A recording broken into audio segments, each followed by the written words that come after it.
जय Shri Radhe Krishna. Gaudy true channel में आप सभी का स्वागत है।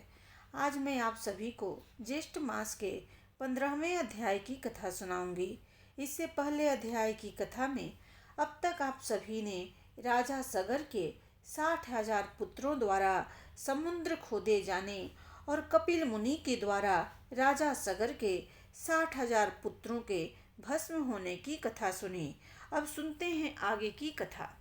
स्कंद जी बोले कि हे विप्र लोग, कपिल मुनि ने राजा सगर तथा ऋषि गणों से पूछा कि आप लोग कौन हैं और कहाँ से आए हैं तथा मेरे समीप किस लिए स्थित हैं। वे लोग बोले कि हे भगवान, यह परम धर्मात्मा राजा सगर शोक दुख से व्याप्त होकर आपके सामने गिरा है।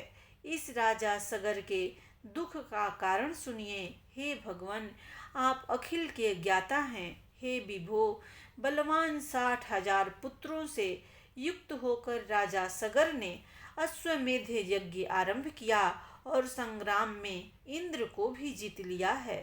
जब अश्वमेध यज्ञ प्रारंभ हुआ और 60,000 पुत्रों के तथा अनेक सैनिकों के साथ यज्ञाश्व जगतीतल पर छोड़ा गया, तब वह घोड़ा भ्रमण करता हुआ अकस्मात अंतर्निहित हो गया।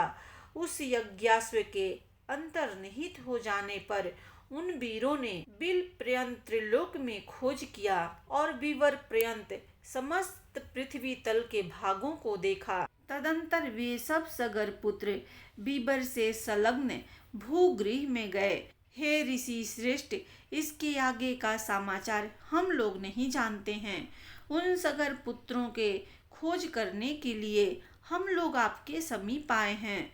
समाधि के द्वारा सब समाचार जानकर कपिल ऋषि बोले कि हे ऋषि लोग, इस कर्म को गुप्त रूप से इंद्र ने किया है और मेरे समीप बांधकर स्वयं अपने लोक को चला गया।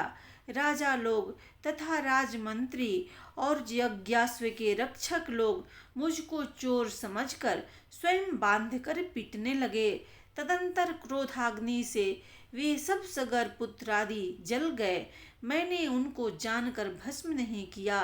ऋषि श्रेष्ठ कपिल ने इस प्रकार कहकर विलाप करते नराधीप सगर को स्वयं उठाकर अपने हाथों से सगर के मुख कमल को पोंछा और मधुर वचन बोले कि हे राज श्रेष्ठ, भय न करो, तुम अपने राज्य को जाओ। तुम्हारा 100 यज्ञ पूर्ण हो गया। मेरे अनुग्रह से तुमको अवश्य महेंद्र पद मिलेगा और इंद्र ने जो धृष्टता की है उस दुष्ट बुद्धि के कारण अहल्या में इंद्र की कामुक बुद्धि होगी तथा गौतम ऋषि के श्राप मिलने पर भाग्य से चिन्हित होकर रहेगा। राजा सगर को वर तथा इंद्र को श्राप देकर पुनः राजा सगर से बोले कि हे राजन, तुमको प्रिय पुत्र हो। तुम्हारे ज्येष्ठ पुत्र की सासत्या नाम की श्रेष्ठ स्त्री होगी। उसमें सूर्य सत्य पराक्रमी पुत्र अवश्य होगा और वह भगीरथी नाम से विख्यात सूर्य कुल का भूषण होगा तथा अस्त्र शस्त्र विद्या में कुशल, नीतिमान, सत्यवान और पवित्र आचरण का होगा। वह समस्त पृथ्वियों को जीतकर दुस्तर तप को करेगा और तप के प्रभाव से देव सरिता गंगा जी को स्वर्ग लोक से पितरों के उद्धार के लिए ले आएगा।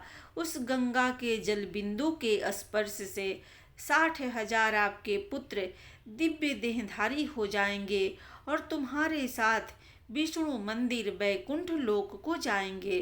पृथ्वी पर राजा भगीरथ से लाई जाने के कारण उस समय के बाद भगीरथी नाम से गंगा की प्रसिद्धि होगी।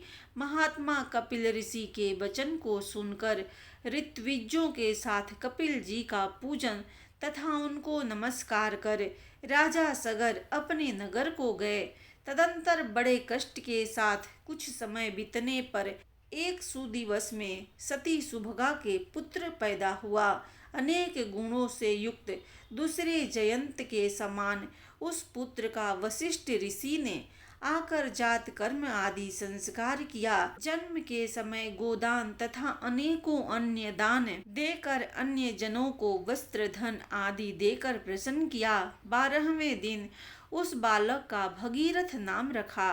वह बालक शुक्ल पक्ष के चंद्रमा के समान प्रतिदिन बढ़ने लगा।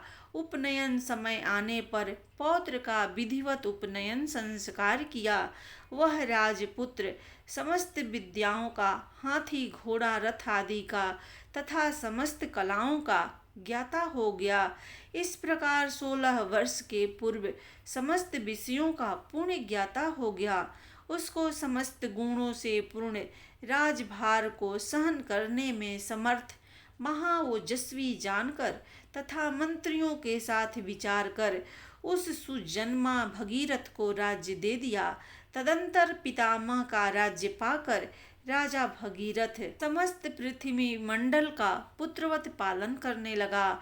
इसके बाद राजा सगर राज्य भार से निवृत्त होकर परम सुख के भागी हुए। स्कंद जी बोले कि हे विप्र लोग, तदंतर राजा भगीरथ ने निष्कंटक राज्य कर पूर्व पितरों के समाचार को सुनकर उदासीन हो गए और राजदंड कोष खजाना को पितामह राजा सगर के अधीन तथा उनकी आज्ञा को ग्रहण कर दारुण तप करने के निमित्त शीघ्र तपोवन को चले गए और तप के द्वारा श्री शिव जी को प्रसन्न करने के निमित्त निराहार रहकर स्थिर चित्त से पंचाक्षरी विद्या का जप करने लगे तथा 10 वर्ष पर्यंत दिन रात एक पैर से स्थित होकर और जल मात्र आहार कर तथा वायु पीकर तप करने लगे।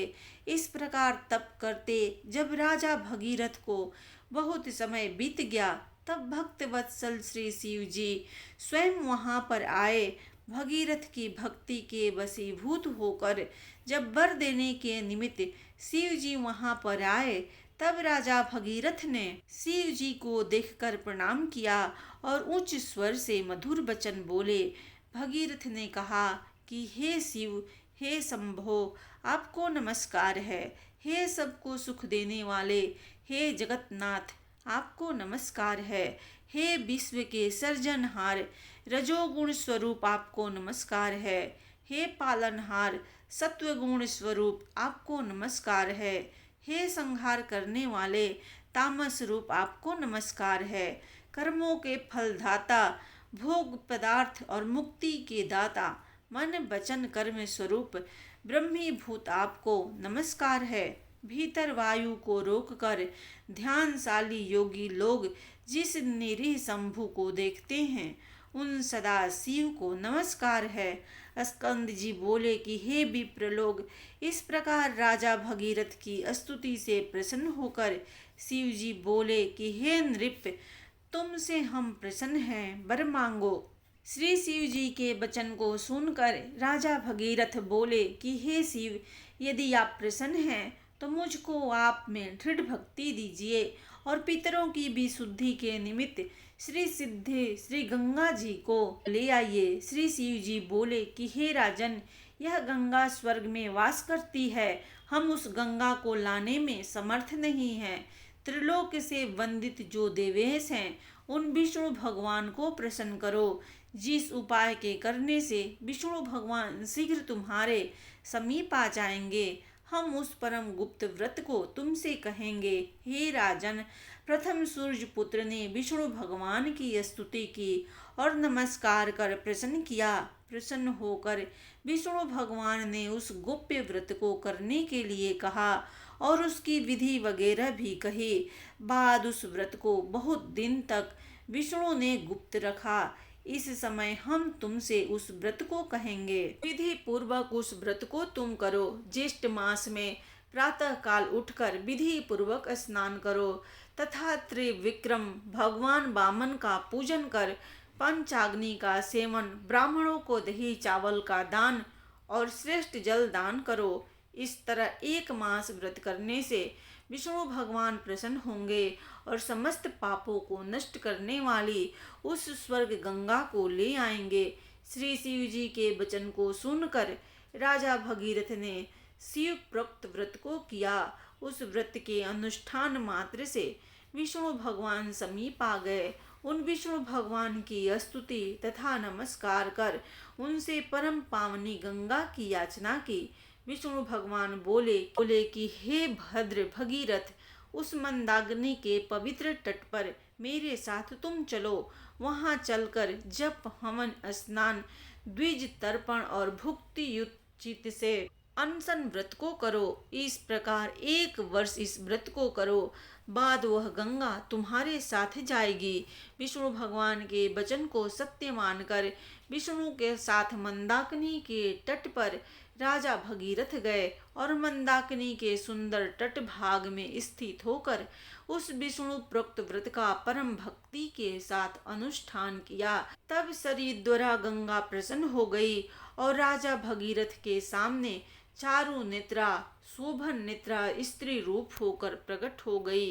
ये त्रिपथ गंगा है। यह जानकर भक्ति पूर्वक उनकी भगीरथ ने स्तुति की। तदंतर मंदाकिनी प्रसन्न होकर बोली कि हे राजन, तुम मुझसे वर मांगो। इस प्रकार गंगा के कहने पर राजा भगीरथ बोले कि हे भद्रे, मेरे साथ पृथ्वी पर पितरों की मुक्ति के लिए चलिए। भगीरथी को तथास्तु कहकर वह गंगा भगीरथ के साथ पृथ्वी तल को गई।